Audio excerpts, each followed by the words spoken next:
Assalamualaikum warahmatullahi wabarakatuh. Yang kami hormati Bapak Bambang Tutuko selaku dosen pengampu mata kuliah akuntansi biaya, serta teman-teman semua. Kami dari kelompok 5 mahasiswa program studi akuntansi Fakultas Ekonomi dan Bisnis Universitas Muhammadiyah Profesor Dr. Hamka. Pada kesempatan kali ini, kami akan mempresentasikan materi mengenai biaya standar.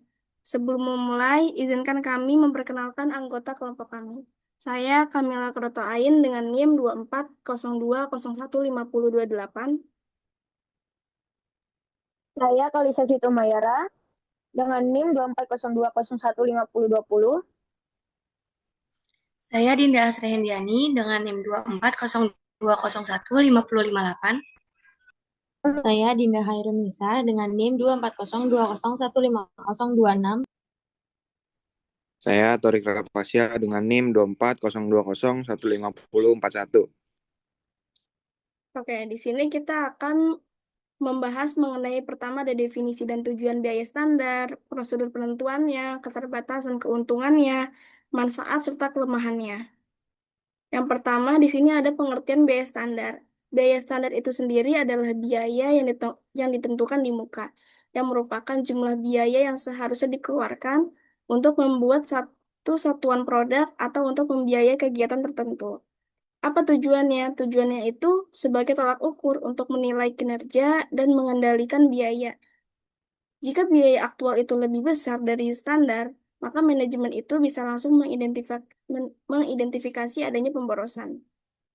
Lalu, bagaimana cara kita menentukannya? Nah, biaya standar itu sendiri tidak asal pilih. Jadi, manajemen itu harus mempertimbangkan efisiensi operasional serta kondisi internal dan eksternal perusahaan itu sendiri. Jadi, kalau misalkan nih, eh, poin pentingnya bahwa biaya standar itu sebagai sistem peringatan dini. Kalau kita sedang menjalankan proses produksi, biaya standar inilah yang menjadi kompasnya. Jadi misal ketika akhir periode nih, kita melihat biaya aktualnya itu ternyata melambung tinggi gitu daripada standar yang udah kita tetapkan. Nah, manajemen itu udah nggak perlu lagi tuh menebak-nebak letak kesalahannya itu ada di mana. Jadi bisa langsung melakukan audit spesifik ke bagian tersebut untuk mencari tahu apakah ada inefisiensi bahan baku atau mungkin ada pemborosan jam kerja.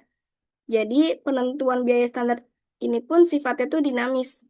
Manajemen itu nggak hanya melihat angka historis tahun lalu, tapi juga memprediksi tantangan eksternalnya itu seperti kayak misal kenaikan harga pasar, inflasi, supaya standar yang kita tetapkan itu tetap relevan dan realistis untuk dicapai oleh tim operasional perusahaan tersebut. Selanjutnya ada Selanjutnya ada prosedur penentuan biaya standar.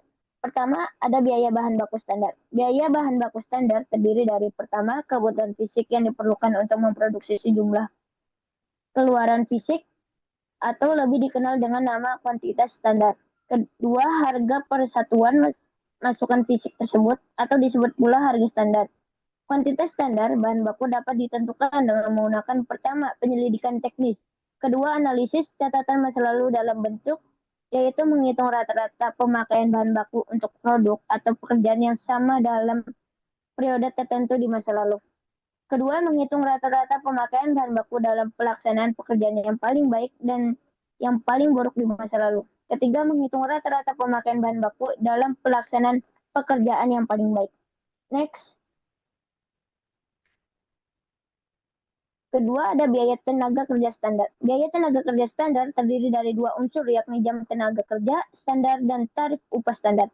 Jam tenaga kerja standar dapat ditentukan dengan cara pertama, menghitung rata-rata jam kerja yang dikonsumsi dalam suatu pekerjaan dari kata harga pokok periode yang lalu. Kedua, membuat restoran operasi produksi di bawah keadaan normal yang diharapkan. Ketiga, mengadakan penyelidikan gerak dan waktu dari berbagai kerja karyawan di bawah keadaan nyata yang diharapkan. Keempat, mengadakan taksiran yang wajar yang didasarkan pada pengalaman dan pengetahuan operasi. Tarif upah standar dapat ditentukan atas dasar pertama, perjanjian dengan organisasi karyawan. Kedua, data upah masa lalu yang dapat digunakan sebagai tarif upah standar adalah rata-rata hitung, rata-rata tertimbang atau median dari upah karyawan masa lalu. Ketiga, menghitung penghitungan tarif upah dalam keadaan operasi normal. Selanjutnya, ketiga, yaitu terakhir biaya overhead public standard. Tarif overhead standar dihitung dengan membagi jumlah biaya overhead yang dianggarkan pada kapasitas normal. Dengan kapasitas normal, manfaat utama tarif overhead standar ini yang meliputi unsur biaya overhead publik variabel dan tetap adalah untuk penentuan harga pokok produk dan perencanaan. Agar upaya tarif overhead standar ini dapat bermanfaat untuk pengendalian biaya, maka tarif ini harus dipisahkan ke dalam tetap dan variabel. Selanjutnya akan dijelaskan oleh teman saya. Selanjutnya ada keterbatasan biaya standar. Penetapan biaya standar tidak dapat digunakan dalam organisasi yang memproduksi produk non-standar. Lalu proses penetapan standar merupakan tugas yang sulit karena memerlukan keterampilan teknis. Jika standar tidak direvisi dengan seiring dengan perubahan keadaan, hal tersebut menjadi tidak dapat dilaksanakan. Selanjutnya, penetapan biaya standar berlaku dalam keadaan di mana varians dapat dikendalikan. Lanjut. Oke, selanjutnya, kenapa sih perusahaan itu harus repot-repot menetapkan biaya standar? Itu ada 4 keuntungannya. Yang pertama untuk pengukuran efisiensi. Jadi dengan adanya biaya standar ini, perusahaan itu memiliki meteran atau alat ukur yang jelas. Tanpa standar, perusahaan itu nggak pernah tahu apakah biaya yang dikeluarkan itu sudah efisien atau belum. Jadi standar inilah yang digunakan untuk menjadi acuan untuk menilai kinerja tim operasional di lapangan. Lalu yang kedua ada pengendalian biaya. Nah, pengendalian biaya ini sebagai fungsi kontrolnya. Jadi biaya standarnya itu membantu manajemen untuk tetap berada di jalurnya. Kalau di tengah jalan itu terjadi penyimpangan anggaran, maka itu akan bisa langsung terdeteksi secara real time sebelum biaya tersebut itu bisa membengkak lebih jauh lagi. Lalu yang ketiga ada keputusan yang tepat. Data dari biaya standar itu sangat krusial bagi manajemen, terutama saat menentukan harga jual produk atau saat menyusun anggaran tahun depan. Nah, informasi yang akurat itu akan membuat keputusan yang diambil itu akan menjadi lebih objektif. Jadi bukan hanya sekedar insting atau perkiraan semata. Nah, yang ketiga itu ada menghilangkan inefisiensi. Nah, jadi dengan arus membandingkan biaya standar dengan biaya aktual, kita tuh bisa menemukan titik pemborosannya. Misal, ada bahan baku yang terbuang percuma atau waktu kerja yang tidak produktif. Nah, lalu itu bisa dapat segera diperbaiki agar perusahaan itu bisa beroperasi secara efektif dan maksimal.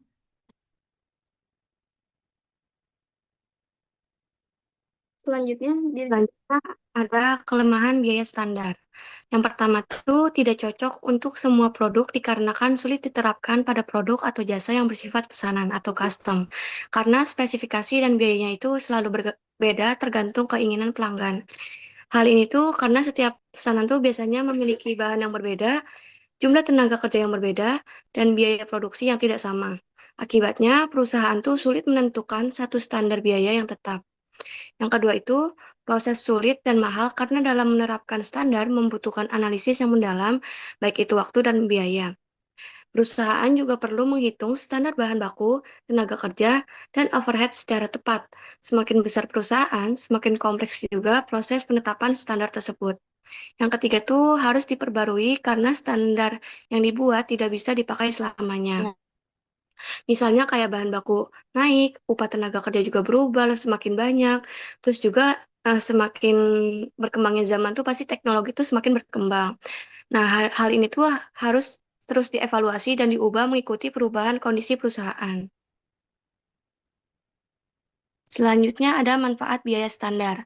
Yang pertama, meningkatkan kreativitas dan inovasi, yang dimana bertujuan untuk merangsang pemikiran kreatif dan menghasilkan ide-ide inovatif yang mungkin tidak terpikirkan. Yang kedua, mengatasi masalah dan menemukan solusi.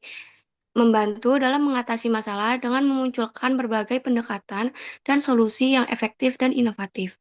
Dan yang terakhir ada mendorong kolaborasi dan pemikiran, yakni mendorong kolaborasi yang aktif antar peserta dan memanfaatkan kekuatan pemikiran kelompok dengan pemikiran yang berbeda.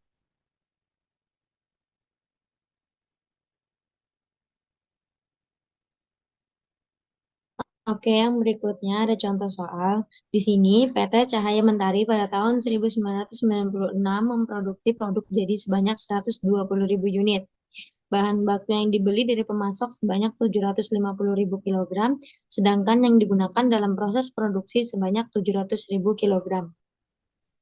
Dalam menghasilkan produk, ditetapkan standar kuantitas bahan baku sebanyak 6 kilogram per unit dengan standar harga 2.150. Lalu, ditentukan pula standar efisiensi tenaga kerja langsung 3 jam per unit dengan standar tarif upah Rp2.400 per jamnya. Namun, kenyataan yang terjadi harga bahan baku sesungguhnya hanya Rp2.100 per kilogram dengan jumlah jam tenaga kerja sesungguhnya selama 365.000 jam dengan tarif Rp2.500 per jam.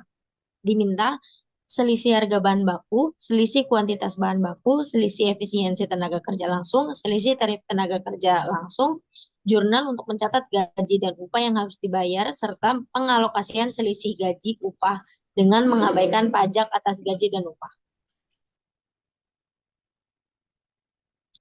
Nah, di sini PT Cahaya Mentari memproduksi 120.000 unit produk. Perusahaan memakai biaya standar, artinya perusahaan sudah menentukan standar atau target biaya sebelum produksi dilakukan. Lalu, dibandingkan dengan biaya sesungguhnya untuk melihat apakah terjadi selisih laba menguntungkan atau favorable atau selisih rugi tidak menguntungkan atau unfavorable. Jadi data dari soal tersebut tadi ada bahan bakunya itu standarnya 6 kilogram per unit. Harga standarnya Rp2.150.000 per kilogram. Nah, sesungguhnya dibeli 750.000 kilogram, dipakai 700.000 kilogram, harga sesungguhnya Rp2.100 per kilogramnya. Nah, tenaga kerja langsungnya standarnya 3 jam per unit, tarif standarnya Rp2.400 per jam, lalu sesungguhnya jam kerja 365.000 jam, dan tarif sesungguhnya adalah Rp2.500 per jam. Yang pertama, selisih harga bahan baku. Nah, ini ditentukan tujuannya untuk mengetahui apakah harga beli bahan baku lebih murah atau lebih mahal dari standar. Jadi di sini rumusnya ada harga sesungguhnya dikurang harga standar dikali kuantitas sesungguhnya yang dibeli.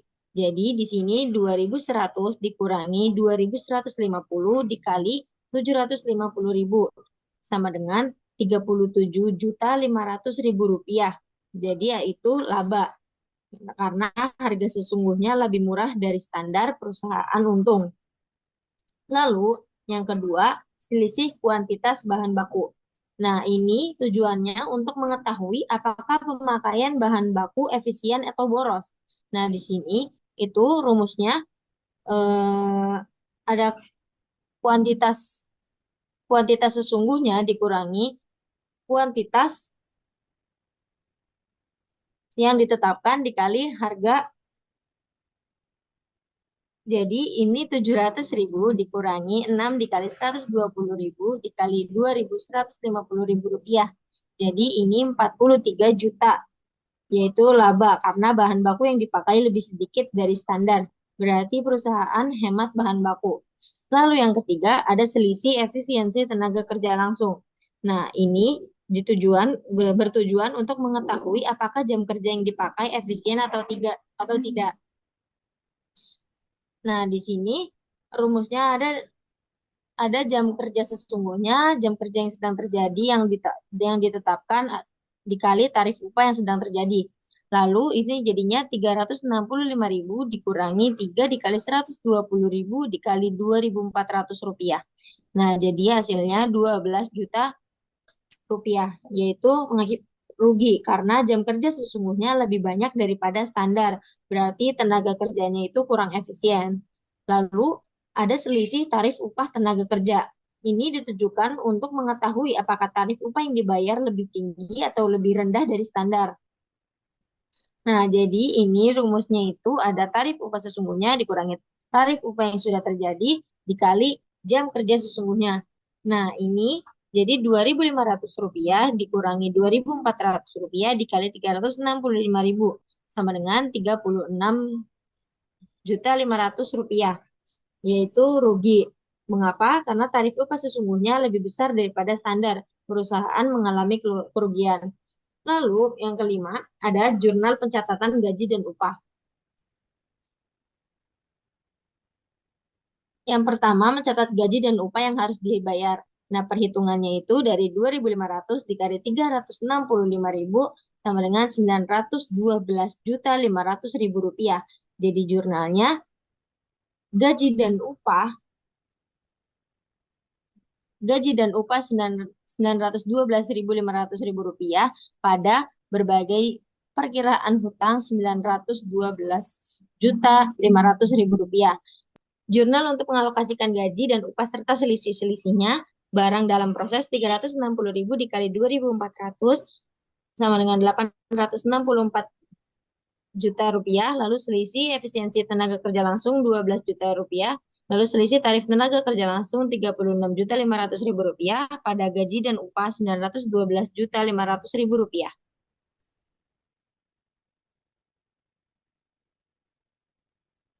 Oke, terima kasih.